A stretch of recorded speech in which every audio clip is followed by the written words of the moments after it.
क्या बेटा, तुम्हारी सरकारी नौकरी लगी? नहीं लगी माँ। क्यों? माँ 20 लाख लोगों ने दिया था, उसमें बस 1000 लोगों का हुआ, उसमें मेरा कैसे होता। नहीं बेटा, एक काम करो, तुम आराम करो, है ना। अगले साल फिर एग्जाम दे देना। तुम्हारी माँ तो यहाँ जिंदा बैठी है तुम्हारे लिए। तुम खाने ठूसने में तुम्हारी कुछ कमी नहीं रहनी चाहिए ना। ऐसे मत बोलो माँ। बदतमीज लड़का। क्या पार्लियामेंट में कुछ लोगों ने बॉम्ब फेंका, उनकी मांग है नौकरी पाना? बेटा सुन, एक काम कर, तू भी पार्लियामेंट में बॉम्ब फेंक दे, कम से कम इसी बहाने अखबार में तो आएगा। जब कोई इंसान रोजगार ढूंढता तो है पर उसे काम मिलता नहीं है, तो उस अवस्था को अनएम्प्लॉयमेंट या बेरोजगारी कहते हैं, और वो इंसान कहलाता है अनएम्प्लॉयड या बेरोजगार। नमस्कार, मैं आराध्य प्रभाकर आप सभी लोगों के साथ एक बहुत ही ज्यादा महत्वपूर्ण विषय पर चर्चा करने जा रही हूँ, जो कि है अनएम्प्लॉयमेंट, और हिंदी में बोले तो बेरोजगारी। अब देखिए, बेरोजगारी जितनी छोटी चीज लगती है उतनी बिल्कुल नहीं है। हिंसा का 10% से बढ़ना, domestic violence, depression, anxiety which leads to suicide, सरकार को कम टैक्स मिलना जिससे जीडीपी कम होगी, डेवलपमेंट कम होगा, और उसी के साथ साथ यूथ का गलत कामों में पड़ना, ये सब कॉन्सिक्वेंसेस हैं अनएम्प्लॉयमेंट के। कोविड-19 के समय इंडिया में अनएम्प्लॉयमेंट 5% थी। जब कोविड-19 आया और चला गया वो फेस, तब वही प्रतिशत 5% से बढ़ के डबल हो गया, 10% हो गया। वहीं पूरी दुनिया में केवल 5.77% लोग अनएम्प्लॉयमेंट है। तो अब देखिए, भारत में ये दिक्कत बहुत ज्यादा है, और भारत में भी बात की जाए तो हरियाणा में 30%, 30% लोग अनएम्प्लॉयड है, एंड सबसे कम अनएम्प्लॉयमेंट है उड़ीसा में। कारण क्या है अनएम्प्लॉयमेंट का? लेकिन हमें देखिए, सॉल्यूशन पे हम जरूर आएंगे, पर सॉल्यूशन पे हम कैसे आएंगे जब तक हम कारण नहीं समझेंगे। देखते हैं कारण अनएम्प्लॉयमेंट के। एक छोटी सी नौकरी का तलबगार हूं मैं। अगर मैं आपसे पूछती हूँ कि विश्व में सबसे ज्यादा पॉपुलेटेड कंट्री कौन सा है, तो मैं आपसे एक्सपेक्ट करती हूँ कि आप चाइना उत्तर ना दें, because India is the most populous country in the world. तो क्या पॉपुलेशन का ज्यादा होना अनएम्प्लॉयमेंट के ज्यादा होने का कारण है? देखिए, वन ऑफ द रीजंस समझ में आता है, बट मेन रीजन देखिए, हाँ मानती हूँ कि पॉपुलेशन ज़्यादा है तो रिसोर्सेज कम होंगे, एंड लोग ज़्यादा है तो अनएम्प्लॉयमेंट, फाइन। बट क्या यही सिर्फ एक कारण है? Countries like USA and China, इधर भी तो पॉपुलेशन बहुत ज़्यादा है, पर अनएम्प्लॉयमेंट इंडिया से कम। बिल्कुल, कारण क्या है फिर? देखिए, इकोनॉमिक सेक्टर्स को हम 3 भागों में डिवाइड कर सकते हैं। First is your primary sector, then secondary sector, and here we go tertiary sector. Primary sector में एक्टिविटीज लाइक एग्रीकल्चर इंक्लूडेड होती है। सेकेंडरी सेक्टर में मैन्युफैक्चरिंग इंडस्ट्रीज इंक्लूडेड होती हैं, and tertiary sector is the service sector. किसी भी country में अगर ज़्यादातर लोग सेकेंडरी और टर्शरी सेक्टर्स में इन्वॉल्व होते हैं, तो ये बहुत अच्छा साइन होता है किसी भी कंट्री के डेवलपमेंट का। दैट इज, एम्प्लॉयमेंट ज़्यादा होती है एंड डेवलपमेंट ज़्यादा होता है, राइट? बट इंडिया में 50% लोग are dependent on agriculture even in 2023। देखिए, दिक्कत नहीं है, आप एग्रीकल्चर, बिल्कुल agriculture is the backbone of the Indian economy, कोई दिक्कत नहीं है, बट एग्रीकल्चर हम बहुत पिछड़े तरीके से करते हैं। तो अगर हम पिछड़े तरीके से एग्रीकल्चर कर रहे हैं, we are mostly dependent on the primary sector, तो ये हमारी इकोनॉमी के लिए ही खराब है। ये कारण हो सकता है, बिल्कुल हो सकता है। और क्या कारण है? देखिए, बहुत सिंपल चीज़ें हैं। स्किल्स की कमी, हमारे देश में लोगों के पास स्किल्स नहीं है। हमारा एजुकेशन सिस्टम हमें पढ़ाई, हमें एकेडमिक चीज़ें तो बहुत अच्छे से सिखाता है, बिल्कुल अच्छे से सिखाता है। सुंदर पिचाई जो अभी सीईओ हैं गूगल के, वो भी तो इसी एजुकेशन सिस्टम से पढ़े हुए हैं। पर डिफरेंस कहाँ आ जाता है कि हम सिर्फ हमारे एजुकेशन सिस्टम पे डिपेंडेंट हो जाते हैं, हमारी किताबों पे डिपेंडेंट हो जाते हैं और हम स्किल्स सीखने की कोशिश नहीं करते हैं। तो हमें स्किल्स सीखनी है, वो ज़्यादा ज़रूरी है। एंड हमारे एजुकेशन सिस्टम में भी बिल्कुल ही बदलाव आने चाहिए कि स्किल्स को सिखाइए, रट्टाफिकेशन पे ना फोकस करें ज़्यादा। और क्या कारण है? एक और बहुत ज़्यादा महत्वपूर्ण कारण है कि गवर्नमेंट जॉब की तड़प, बिल्कुल सही शब्द का मैंने उपयोग किया है, तड़प। जहाँ तक मैंने लोगों से सुना है कि उन्हें गवर्नमेंट जॉब क्यों चाहिए, आई मीन इंटरव्यूज़ में दे से कि देश की सेवा एंड ऑल, बट पर्सनली जब मैंने उनसे पूछा देन दे आर लाइक कि बिकॉज यू नो सेफ होती है जॉब, गवर्नमेंट जॉब, एंड ज़्यादा काम नहीं करना पड़ता, एंड आपका कुछ ऐसा भी नहीं है कि नहीं करोगे काम तो नौकरी से निकाल देंगे, बल्कि प्राइवेट जॉब्स में ऐसा होता है। अब पहली बात तो अगर देश ऐसे मेंटेलिटी के जो लोग हैं इनके हाथों में आएगा तो देश तो बद खराब होना ही है, इकोनॉमी खराब होनी ही है, चौपट होनी ही है। उसके साथ ही साथ most of the people, most of our youth, इन्हें गवर्नमेंट जॉब चाहिए, और गवर्नमेंट जॉब्स बहुत ही ज़्यादा लिमिटेड है। जैसे मैंने आपको बताया अपने फर्स्ट क्लिप में, जहाँ मेरा भाई जो मेरा बेटा बन रहा था उसने ये बात बताई कि 20 लाख लोग एक जॉब, छोटी सी जॉब 15,000 10,000 रुपये, पियोन जैसी जॉब के लिए 20,000 लोग, 20 लाख लोग, लाख, हज़ार एंड लाख बहुत डिफरेंस है, 20 लाख लोग एप्लीकेशन भरते हैं, जिसमें बहुत कम चुनिंदा 1000 लोग सेलेक्ट हो पाते हैं। एंड छोटी जॉब के लिए भी बहुत ज़्यादा पोस्ट ग्रेजुएट एंड ऑल लोग, PhD होल्डर्स, ये भी आ जाते हैं, एप्लीकेशन भर देते हैं, because they need jobs, we don't have jobs, right.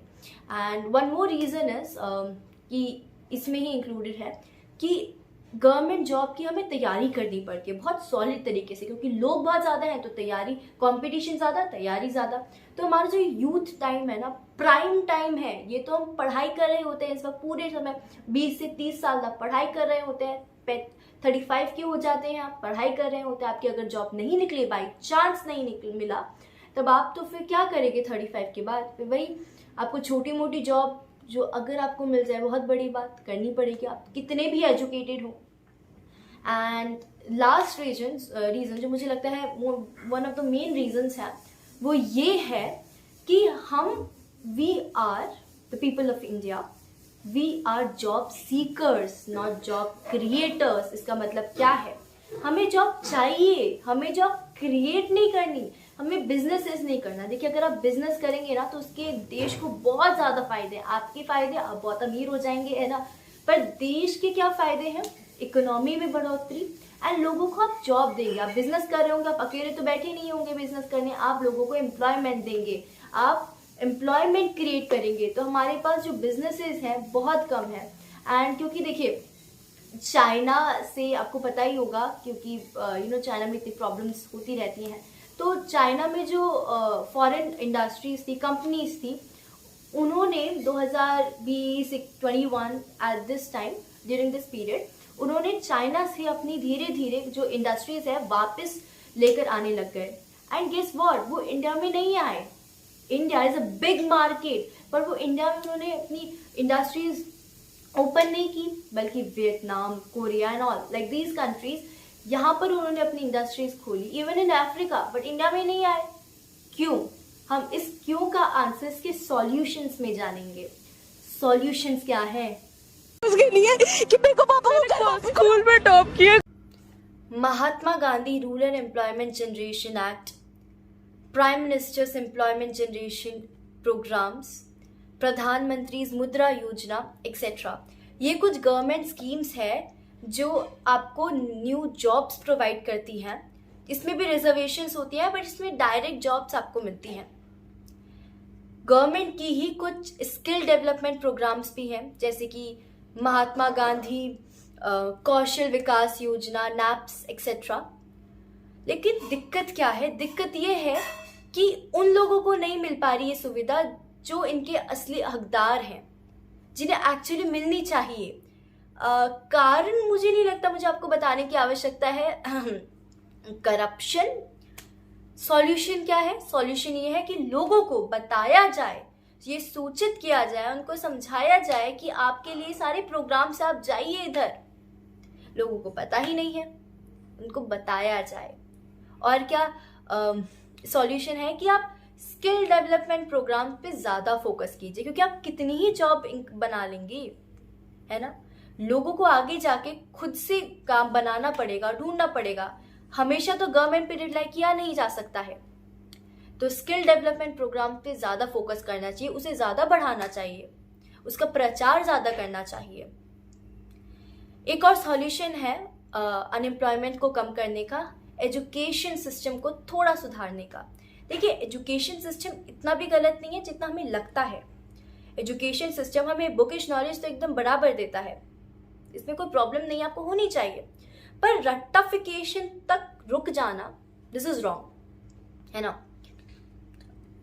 हमारा एजुकेशन सिस्टम हमें सोशल इंटरैक्शन नहीं सिखाता, प्रॉब्लम सॉल्विंग नहीं सिखाता। हमें वो सीखना पड़ेगा। ये कैसे सीखेंगे आप? एजुकेशन सिस्टम को और अच्छा कर कर, उसमें और स्किल रिलेटेड प्रोग्राम्स डालकर। लॉर्ड मकॉले ने ये एजुकेशन सिस्टम इंडियंस को गुलाम बनाने के लिए बनाया था, जो हम अभी भी फॉलो कर रहे हैं। गुलाम तो है नहीं, हम आज़ाद हो गए हैं। एंड 200 साल पुराना एजुकेशन सिस्टम हम अभी भी यूज़ कर रहे हैं, बल्कि टेक्नोलॉजीज बदल गई हैं, एवरीथिंग डेवलपमेंट हो चुका है, सब चेंज हो गए हैं। पर एजुकेशन सिस्टम हमारा वही हम यूज़ कर रहे हैं जो हम 200 साल पहले यूज़ करते थे। फाइनल अटेम्प्ट नहीं निकला, पलट के देखोगे जिंदगी का 6 साल गायब। बिजनेसेस को बिजनेसेस को बढ़ाना होगा। पर कैसे? बैंक्स को लिबरल करके। मतलब देखिए, जो गरीब लोग हैं, जो बैंक से लोन तो लेना चाहते हैं पर उनके पास कुछ भी गिरवी रखने के लिए नहीं है, कोई कोलेट्रल नहीं है, वो क्या करते हैं? वो इनफॉर्मल सोर्सेज से, जैसे कि अमीर किसान या तहसीलदारों से लोन ले लेते हैं बहुत ज़्यादा हाई रेट्स पे, इंटरेस्ट रेट्स पे, एंड फिर वो चुका नहीं पाते हैं और डेब्ट ट्रैप में फंस जाते हैं, जो अभी कुछ देश जैसे पाकिस्तान, श्रीलंका कर रहा है, बिल्कुल वैसे। तो उसका सॉल्यूशन क्या है? अगर बैंक्स उन लोगों को लोन दे दे बिना किसी कोलेट्रल के, तो वो हमारा एक सॉल्यूशन बन सकता है। वो बिजनेसेस खड़े कर सकते हैं। बिजनेस खड़े करेंगे मतलब एम्प्लॉयमेंट देंगे बाकियों को, है ना। कितना अच्छा लगता है ना ये सुनने में। मुझे पता है इसका इम्प्लीमेंटेशन थोड़ा मुश्किल है, पर जैसे कि सेल्फ हेल्प ग्रुप्स हैं, ये भी तो यही काम कर रही हैं ना। एंड हमें इंडस्ट्रीज़ को बढ़ाना होगा, इंडस्ट्रीज़ को भारत में लाना होगा। कैसे? देखिए, बहुत सिंपल है। गवर्नमेंट बैरियर्स हटा के टैक्सेस कम लीजिए।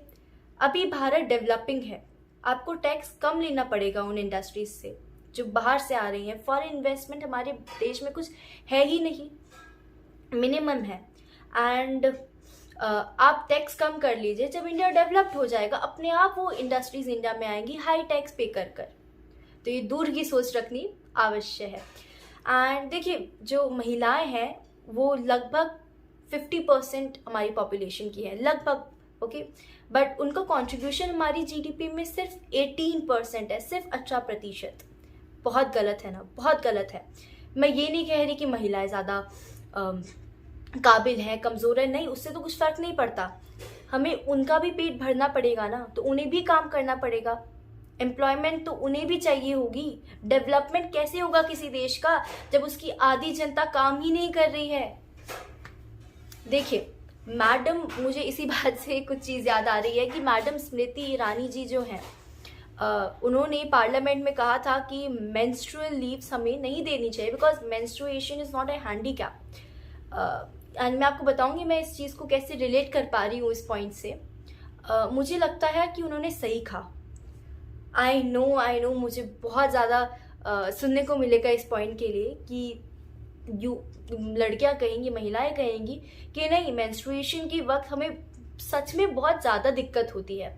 पर आप सोचिए एक बात कि अगर कंपनीज को पता चला कि हमें एक महिला को अगर जॉब पे रखना है तो उनको फालतू में 2-3 दिन की छुट्टी देनी पड़ेगी पर महीने, तो क्या वो कंपनीज महिलाओं को रिक्रूट करेंगी? बिल्कुल नहीं करेंगी। कारण वो कुछ भी दे, ये कारण तो ऑफकोर्स नहीं देंगी, बट ये कारण बन जाएगा। तो उन्होंने भले ही उन्होंने जो कहा वो गलत था कि no it's definitely not a handicap, but बहुत लोगों के लिए बहुत प्रॉब्लम क्रिएट हो जाती है इंक्लूडिंग मी।